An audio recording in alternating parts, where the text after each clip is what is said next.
Hey guys, बायोमेंटर here. आज के इस क्लिप में हम एक बहुत ही सिंपल सा टॉपिक हम पढ़ने जा रहे हैं, दैट इज़ स्पेसिएशन। स्पेसिएशन होता क्या है और उसके क्या अलग अलग टाइप्स होते हैं वो हम इस क्लिप में देखने की कोशिश करेंगे और अंडरस्टैंड करेंगे कि एक्चुअली स्पेसिएशन एलोपेट्रिक और सिंपेट्रिक स्पेसिएशन में क्या डिफरेंसेस है और ये क्यों पढ़ना ज़रूरी है। क्योंकि कोई भी लाइफ साइंस से रिलेटेड एग्ज़ाम ले लीजिए, इस उस हर एक एग्ज़ाम में इस टॉपिक के ऊपर 100% क्वेश्चन हो गई। या तो एलोपेट्रिक्स के ऊपर क्वेश्चन पूछा जाएगा या फिर सिंपेट्रिक या फिर दोनों के ऊपर क्वेश्चन पूछा जा सकता है। और बहुत बार लाइफ साइंस के हर एक एग्ज़ाम में, ऑलमोस्ट हर एक एग्ज़ाम में और हर साल इसके ऊपर क्वेश्चन पूछा जाता है। तो हम ज़्यादा टाइम वेस्ट किए बिना हम स्टार्ट करते हैं। Okay, allopatric speciation. तो पहले तो हम ये देखेंगे कि स्पेसिएशन होता क्या है, कि एक्चुअल स्पेसिएशन किस चीज़ को बोलते हैं। कि स्पेसिएशन क्या होता है कि अगर कोई स्पेसीज़ ए है और स्पेसीज़ ए इवॉल्व होकर स्पेसीज़ बी में कन्वर्ट हो रही है तो इसको एक स्पेसिएशन बोल सकते हैं हम। लेकिन ये स्पेसिएशन है, एनाजेनेसिस का मतलब क्या है कि जब कोई भी स्पेसीज़ ए है वो खुद में कुछ बदलाव लाके वो स्पेसीज़ बी में कन्वर्ट हो रही है, उसको कहते हैं एनाजेनेसिस। और एनाजेनेसिस कंसेप्ट के ऊपर बहुत ज़्यादा फोकस किया था लैमार्क ने। लैमार्किज्म पूरी ऑलमोस्ट पूरी ही बेस्ड है एनाजेनेसिस के ऊपर, that is conversion of species A to B. लेकिन इसमें एक ड्रॉबैक था कि लैमार्क ये जस्टिफाई नहीं कर पाए कि अगर स्पेसीज़ ए स्पेसीज़ बी में कन्वर्ट हो रही है तो नंबर ऑफ स्पेसीज बढ़ना नहीं चाहिए। ओके, लेकिन अगर आप अर्थ पे देखेंगे कि दो बहुत सारी स्पेसीज प्रेजेंट है अर्थ पे, और इस मामले में एनाजेनेसिस मामले में ये कंसेप्ट जस्टिफाई नहीं कर पाता कि स्पेसीज कांस्टेंट नंबर क्यों नहीं रही है, कि स्पेसीज तो बढ़ रही है। तो वहाँ पे आता है क्लैडोजेनेसिस। क्लैडोजेनेसिस क्या कहता है कि स्पेसीज ए इवॉल्व हो रही है स्पेसीज बी में, और साथ ही साथ स्पेसीज सी को या फिर डी को या फिर सो ऑन ऐसे स्पेसीज इवॉल्व कर सकती है। लेकिन कब कर सकती है, इसी स्पेसीज के कुछ इंडिविजुअल्स जाके बी बनेंगे, सी बनेंगे, डी बनेंगे। स्पेसीज ए तो वैसे की वैसे है ही, species a as it is है, लेकिन उसी के कुछ इंडिविजुअल्स, हाफ इंडिविजुअल्स है फिर कोई भी अमाउंट ऑफ इंडिविजुअल्स वो कन्वर्ट हो रहे हैं स्पेसीज बी में या फिर सी में या फिर डी में। तो यहाँ पे क्या हो रहा है कि नंबर ऑफ स्पेसीज क्या हो रहा है, number of species is increasing. और यहाँ पे इंक्रीज तो हो रहा है लेकिन कांस्टेंट भी नहीं है। जैसे हमने एनाजेनेसिस में देखा था कि नंबर ऑफ स्पेसीज कांस्टेंट रहना चाहिए, लेकिन क्लैडोजेनेसिस में क्या है, एक ब्रांचिंग पैटर्न दिखाई दे रहा है। तो ये बेसिक सा कॉन्सेप्ट है कि स्पेसिएशन एक्चुअली है क्या।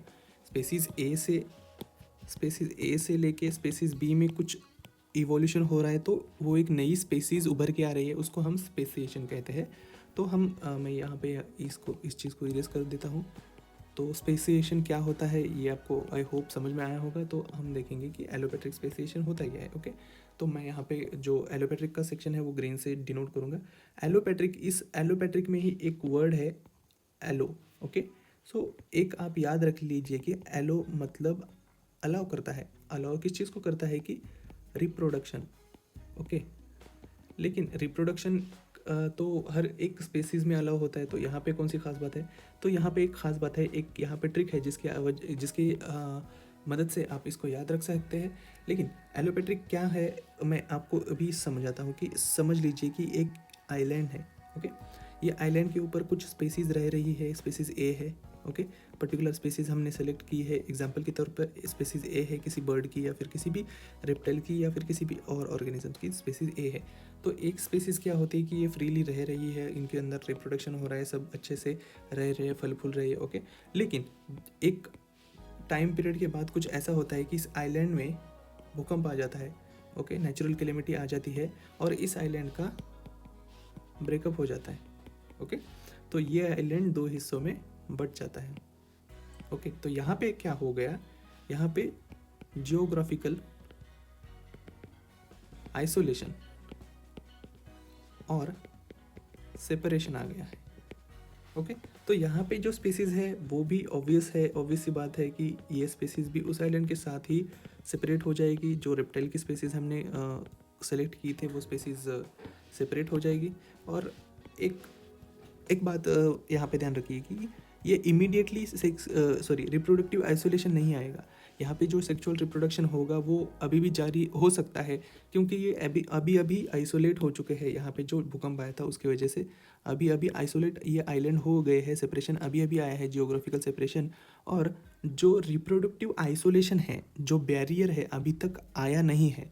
तो इसकी वजह से क्या है कि यहाँ पे रिप्रोडक्शन अलाउ है, लेकिन ये हर टाइम रहेगा क्या? नहीं रहेगा, क्योंकि एक टाइम पीरियड के बाद ये जो आइलैंड्स है उनका बहुत ज़्यादा झगड़ा हो जाएगा और ये और बहुत ज़्यादा दूर चले जाएंगे। ओके, तब जाके एक अच्छे खासे टाइम पीरियड के बाद क्या होगा, इस आइलैंड के ऊपर की स्पेसीज़ में कुछ बदलाव आ जाएंगे, कुछ एडेप्टेशंस आ जाएगी, क्योंकि जियोग्राफिकल जो एरिया है वो बदल चुका है, इन्वायरमेंटल कंडीशन बदल चुके हैं, जो नेचुरल सिलेक्शन के प्रेशर्स होते हैं वो भी अब डिफ़र कर रहे हैं।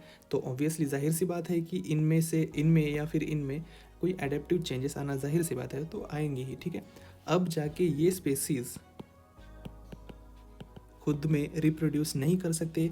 हालांकि इस रेड वाली स्पेसीज़ का ही पेरेंट स्पेसीज़ है ये वाला स्पेसीज़ ग्रुप, फिर भी एक रिप्रोडक्टिव आइसोलेशन आया है, बैरियर आ चुका है। किस वजह से आया है? तो जियोग्राफिकल आइसोलेशन या फिर सेपरेशन की वजह से।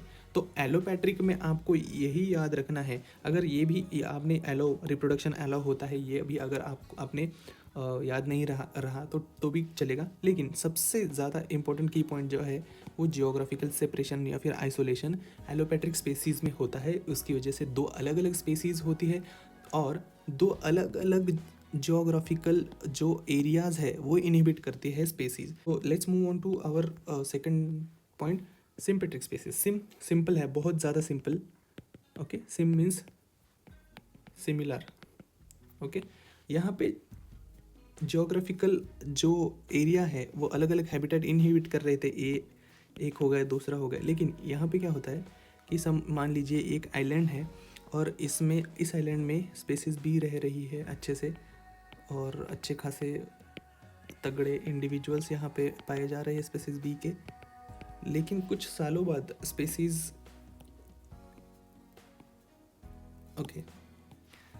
स्पेसीज बी के जो कुछ इंडिविजुअल्स हैं उन्होंने बगावत कर ली, उनको पसंद नहीं आया कि नहीं, हमें आपके साथ नहीं रहना है।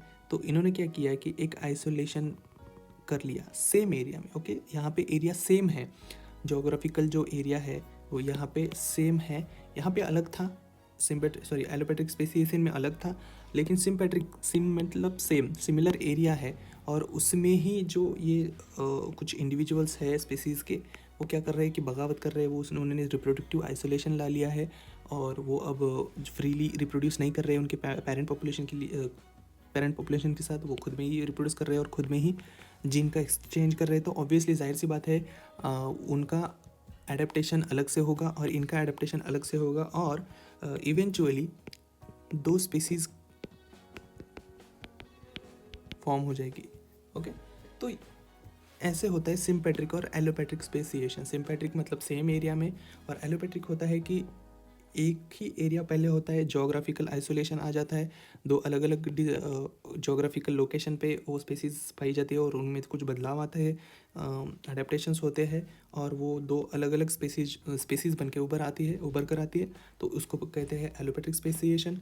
और जब एक सिमिलर एरिया में कुछ इंडिविजुअल्स में बदलाव आ जाते हैं, उनमें कुछ इवोल्यूशन अप्लाई हो जाता है और कुछ अलग सी कैरेक्टर्स शो करते हैं और एक नई स्पेसीज बन के सामने आ जाती है, तो उसको कहते हैं सिम्पेट्रिक स्पेसिएशन। आई होप मैंने जो कुछ आपको बताया वो बहुत अच्छे से बताया होगा और आपको समझ में आया होगा। तो सिर्फ एक की पॉइंट याद रख ले कि इसी के ऊपर आपका क्वेश्चन सॉल्व हो सकते हैं। जियोग्राफिकल आइसोलेशन और सेपरेशन होता है एलोपैट्रिक स्पेसिएशन में। जो एलोपैट्रिक स्पेसीज़ है वो जियोग्राफिकल आइसोलेशन की वजह से अलग अलग हो जाती है और उनमें रिप्रोडक्टिव आइसोलेशन आ जाता है। तो I hope I am so much clear up to this point, and thank you so much for watching this video. For more videos, please like and subscribe to our Biomentor JP channel and stay tuned with the Instagram page of us. Okay, thank you so much.